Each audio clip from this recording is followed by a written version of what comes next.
நம்மளோட தமிழ் வரலாற்றிலிருந்து பாகுபலி படத்தில் 2 scene copy அடிச்சிருப்பாங்க. அதோட பார்ட் 2 தான் இது.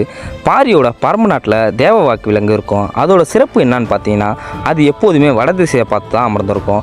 இதை தெரிஞ்சுக்கிட்ட பாண்டியர்கள் கடல் வணிகத்திற்காக அதை எப்படியாவது கொண்டு வர வேண்டும்னு நினச்சி சூழ்ச்சி பண்ணி அடிமைகளாக பிடிச்சு வச்சிருந்த திரையர்கள் குலத்தவர்களை அனுப்பி அதை எடுத்துகிட்டு வர சொல்கிறாங்க.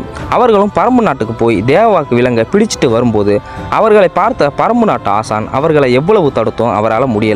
இதை தெரிஞ்சுக்கிட்டு அந்த இடம் நோக்கி வந்த பாரிக்கும் திரையர்கள் குல தலைவனான காளம்பனுக்கும் பயங்கரமாக சண்டை நடக்குது. ஒரு கட்டத்தில் பாரி காளம்பனை முட்டி தூக்கி எறிய அவனோட இடுப்பில் மறைச்சி வச்சிருந்த கத்தி வெளியே தெரியுது.